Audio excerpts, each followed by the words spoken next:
Hello everyone, welcome to Uttam's academy turning point Kadapa. మరి ఈరోజు మనకు జిల్లా కోర్టులకు సంబంధించి process server, office subordinate, driver ఉద్యోగాలకు ఎగ్జామ్ జరుగుతున్నాయి. మరి షిఫ్ట్ 1 అయిపోయింది. ఈ యొక్క షిఫ్ట్ 1లో మనకు ఏ టైప్స్ క్వశ్చన్స్ అడిగినారు, పేపర్ ఏ విధంగా ఉంది, మరి మనకి మిత్రులు చెప్పిన దాన్ని బట్టి ఇక్కడ మీకు చేయబోతున్నాను. సో మోర్ ఆర్ లెస్ ఇదే విధంగా ఫర్దర్ ఎగ్జామ్స్ కూడా ఉండొచ్చు అనేసి దాని ప్రకారం చెప్తున్నాను అన్నమాట. ఇది మరి ఎగ్జామ్ అయితే మాత్రం మోడరేట్ చెప్తున్నారు. మోడరేట్ మరి చాలా ఈజీగాను లేదు, మరి డిఫికల్ట్గాను లేదు. సో మధ్యస్థంగా ఉంది అనమాట ఎగ్జామినేషన్ అనేది. అయితే సిలబస్లో మనకి ఏమైతే ఇచ్చారో ఇక టాపిక్స్ అన్నీ కూడా ఆల్మోస్ట్ ఆల్ కవరేట్గా తెలుస్తూ ఉంది.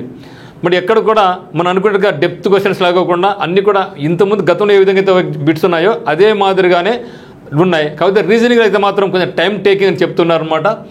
మరి GK 40 questions, English 10 questions, reasoning 30 questions. So ఇచ్చిన టైం 1.5 గంట, నెగిటివ్ మార్క్ లేదు. సో ఏ తప్పు అయినా కూడా మనకు మార్క్ కట్ అయితే కాదు.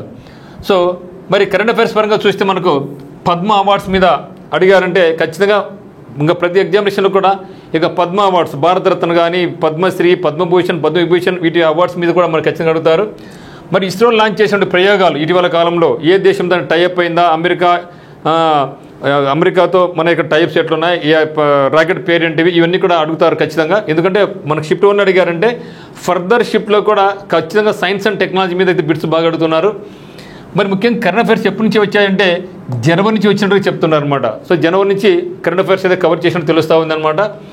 మరి నేషనల్ పరంగా అడిగారు, స్టేట్ పరంగా అడిగారు, అదే మాదిరిగా కొన్ని ఇంటర్నేషనల్ పరంగా అడిగారు. ఎక్కువ అయితే మాత్రం మనకు national and states current affairs అయితే అడగడం జరిగింది. ముఖ్యంగా స్టేట్ స్కీమ్స్ నుంచి రెండు బిట్లు అడిగారు. స్టేట్ స్కీమ్స్ నుంచి 2 బిట్లు, ఒకటి చంద్రన్న కానుక, ఇంకోటి విదేశీ విద్యా కానుక మీద 2 బిట్స్ అయితే మనకు రావడం జరిగింది. అంటే ఖచ్చితంగా ఇంకా ప్రతి షిఫ్ట్లో కూడా స్టేట్ స్కీమ్స్ నుంచి మనకు అడిగే అవకాశం ఉంది. సెంట్రల్ స్కీమ్స్ కూడా అడగడం జరిగింది.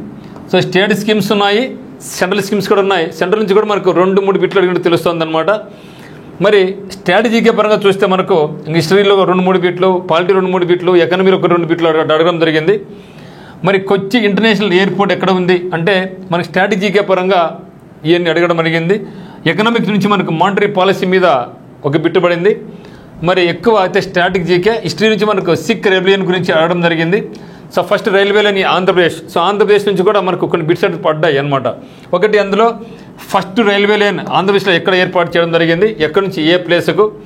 మరి లార్జెస్ట్ ప్లాట్ ఏది ఇండియాలో, బిహు డ్యాన్స్ అంటే ఆర్ట్ అండ్ కల్చర్ మీద. సో ఆర్ట్ అండ్ కల్చర్ మీద కూడా మనకు బిట్స్ అడిగారు అనమాట.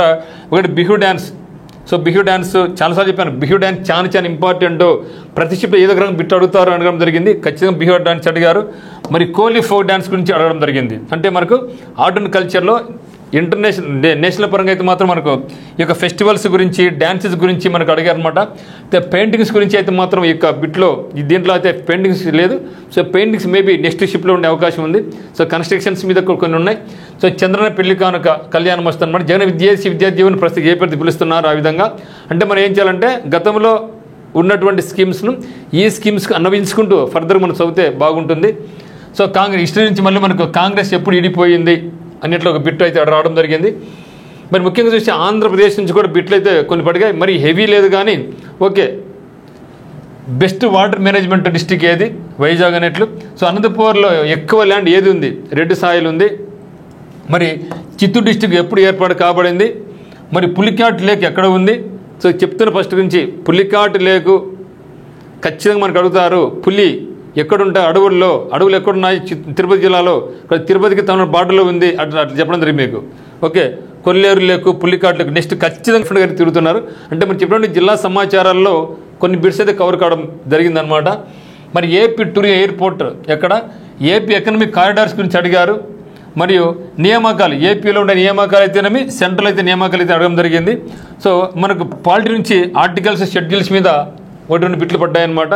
సో మొత్తానికి అయితే మాత్రం ఆల్మోస్ట్ ఆల్ అన్నీ కూడా కవర్ చేయడం జరిగింది. అంటే హిస్టరీని కానీ, పాలిటీని కానీ, ఎకనామిక్స్ కానీ, సైన్స్ అండ్ టెక్నాలజీ కానీ, కరెంట్ అఫైర్స్ కానీ, ఓకే ఆర్ట్ అండ్ కల్చర్ కానీ, స్ట్రాటజీగా కానీ ఈ విధంగా బిట్లు అడిగారు. సో పూర్తి బిట్స్ వచ్చిన తర్వాత ఈరోజు ఫస్ట్ షిఫ్ట్, సెకండ్ షిఫ్ట్ వచ్చిన తర్వాత వీళ్ళైతే మరొక వీడియో తీయడం జరుగుతుంది. మరి ఇంగ్లీష్లో కూడా వొకాబులరీ మీద synonyms, antonyms, one word substitutes మీద బిట్లు అడిగాయి. అయితే ఈ యొక్క 10 కూడా 5 బిట్లు కొంచెం ఈజీగానే ఉన్నాయి సార్ అంటున్నారు, 5 బిట్లు అయితే కొంచెం డిఫికల్టీగానే ఉన్నాయి అన్నట్లు చెప్తున్నారు. రీజనింగ్ అయితే మాత్రం మనకి అంచనా కంటే కొంచెం డిఫికల్ట్ అని చెప్పొచ్చు. ఎందుకంటే ఆఫీస్ సబార్డినేట్ అనే వాళ్ళు 7th పాస్ మాత్రమే, ఇంటర్మీడియట్ ఫెయిల్ అయ్యి ఉండాలి. మరి వాళ్ళకి నాలెడ్జ్ తక్కువ.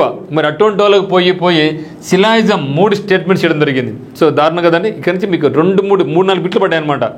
అసలు వాళ్ళకు సబార్డినేట్ కానీ డ్రైవర్కి అసలు వాళ్ళకి అర్థమే కాదు, కానీ వాళ్ళకి పోయి సిలాయిజం డిఫికల్ట్ అయింది. మరియు ఇంకోటి ఘోరం ఏంటంటే సీటింగ్ అరేంజ్మెంట్ పజిల్స్ అసలు వాళ్ళకి అర్థమే కాదు. ఈవెన్ బ్యాంక్స్ వాళ్ళు, ఎస్ఎస్సి వాళ్ళకే సరిగా అర్థం కాదు. మరి వాళ్ళకి పోయి తీసుకెళ్ళడం జరిగిందనమాట. ఓకే, మరి డైరెక్షన్స్ మీద 2-3 బిట్లు పడ్డాయి, బ్లడ్ రిలేషన్స్ మీద 2 బిట్లు ఉన్నాయి, కోడింగ్ డీకోడింగ్ మీద కూడా బిట్స్ అయితే అడగడం జరిగింది. మరి ఇవి అంటే డిఫికల్టీ లెవెల్ మాత్రం ఉంది అనమాట. సిలాయిజం కానీ, సీటింగ్ అరేంజ్మెంట్ కానీ, డైరెక్షన్స్, బ్లడ్ రిలేషన్స్ అయితే మాత్రం కొంచెం డిఫికల్టీ లెవెల్ ఎక్కువగానే ఉంది.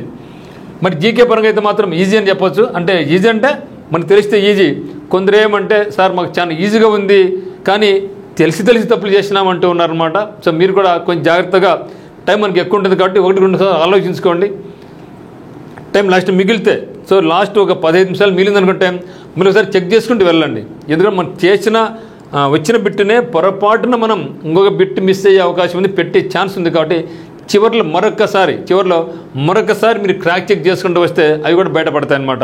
సో మొత్తానికి అయితే మాత్రం పేపర్ అనేది మరి ఈజీ కాదు, మరి డిఫికల్ట్ కాదు, సో మధ్యస్థంగా ఉన్నట్లుగా తెలుస్తూ ఉంది. మళ్ళీ కొందరు సార్ కట్ ఆఫ్ మార్క్ ఎంత అంటూ ఉంటారు, కట్ ఆఫ్ మార్క్ గురించి ఇప్పుడే వద్దండి. సో దాని గురించి ఆలోచించదండి. మన డ్యూటీ ఏమి, ఎగ్జామ్కి బాగా చదివినాం, రాసినాం, అయిపోయింది. ఇంకా ఫర్దర్ బాధపడద్దండి. ఫర్దర్ ఎగ్జామ్స్ మీద ఫోకస్ చేద్దాం ఇంక మనం.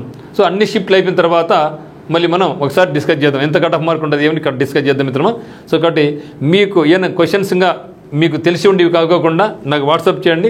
నా వాట్సాప్ నెంబర్, పర్సనల్ నెంబర్ 7780616884కు మీకు క్వశ్చన్స్ అని గుర్తుంటే నాకు కొంచెం షేర్ చేయండి. సో ఖచ్చితంగా ఇవి మన మిత్రులకు రాబోయే ఎగ్జామ్స్ యూస్ఫుల్ అయితే నెట్గా మనం భావిస్తాం. సో అందరికీ all the very best. Thank you for watching. మరి బిట్స్ నాకు కొందరు పంపించారు, వాళ్ళకి పేరు చెప్పొద్దని చెప్పడం జరిగిందన్నమాట. అందువల్ల బట్ ఎవరికైతే బిట్స్ పంపించారో వాళ్ళందరికీ కూడా హృదయపూర్వక ధన్యవాదాలు మనందరి తరపున మనం తెలియజేస్తాం. Thank you.